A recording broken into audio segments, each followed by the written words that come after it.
The third aspect of representation is the what. Namely, what is it that you're supposed to represent? That might seem like a silly question, but let me explain. There are really two theories about what it is that a representative actually represents. On the one hand is the idea of substantive representation. According to this theory, as a representative, you work on behalf of your constituents' tangible interests. To be brutally honest, this usually boils down to either money or deeply held policy positions. Let me give a couple of examples. One way to view this substantive representation is as policy representation, the idea that a representative should make policy choices that directly benefit their constituents in some way. A decision to cut taxes, to increase funding for education. These are things that directly, personally benefit a voter. And to be honest, it doesn't quite matter whether it's a Democrat or a Republican advocating the policy. Either way, your wallet gets thicker. Of course, policy representation doesn't have to be about money. It can be about important positions on social issues or foreign policy. Another version of substantive representation isn't focused so much on the individual voter as it is their constituents as a whole. Allocative representation refers to the way in which a member of Congress makes decisions designed to benefit their constituents in the aggregate.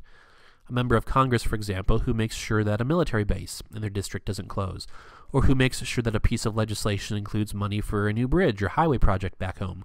Those are examples of allocative representation because they're tied to the way the government distributes, aka allocates, the benefits and resources it has. The third kind of substantive representation is the most personal. Members of Congress refer to it as casework, and it's the most perfect expression of the ombudsman role that representatives are called to play. Let's take the example of your grandmother and her Social Security check. For whatever reason, it failed to arrive last month. Grandma has been calling the Social Security Administration but has just been getting the runaround. However, when Grandma makes a well-placed call to her member of Congress, who promises to look into the matter, suddenly her check arrives. Members of Congress have an ability to grease the squeaky wheels of government in a way that the average person does not. The substance of the casework can vary, from issues with Social Security or Medicaid to military honors for veterans. Regardless of what's involved, though, casework can be a powerful way to build support from your constituents. Policy representation, allocative representation, casework, all are substantive because they apply to the tangible facts of life. There's another argument, though, that our elected officials are placed into office not only to pursue our financial interests, but to also make sure that who we are is represented in the decisions that government makes. A quick way to understand this perspective of descriptive representation is to take a look at how well the average member of Congress looks like the average American citizen. What you find is that on matters of race, gender, education, and income, Congress is very different from the people it represents. Does this matter? Well, that's a matter of opinion. As an objective fact, members of Congress are called upon to debate policy and make laws on subjects vastly beyond their own personal experience. Well, this could be a problem in two ways.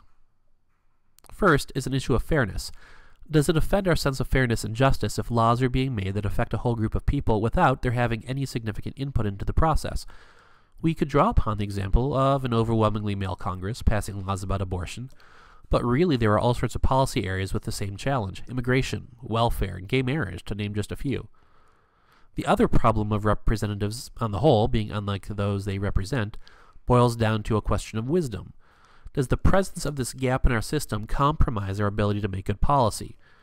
As an example, I'm not sure if it's still the case, but it used to be, that money distributed to families through the food stamp programs were dispersed as a lump sum at the beginning of the month. This created two problems, neither anticipated. First, grocery stores faced a strange cyclical problem with staffing, where they needed additional employees at the beginning of the month to handle the increased traffic, but then didn't have enough work for those employees the rest of the month.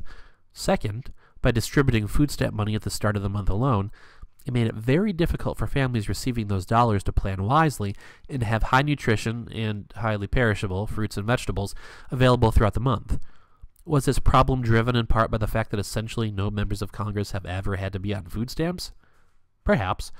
It's also why some members of Congress have voluntarily taken part in the Congressional Food Stamp Challenge, an effort to educate our legislators on what it's like to live on a severely limited food budget. Google it sometime. Substantive or descriptive representation? Which is most important? Some of us are predisposed to believe that descriptive representation is a recent invention of the political left. I would argue, though, that the issues of descriptive representation are as old as our country. Remember that one of the reasons the 13 colonies rebelled against Great Britain is because the English argued that the colonists didn't need representation in Parliament because the British were smart enough to know exactly what was best for the colonies.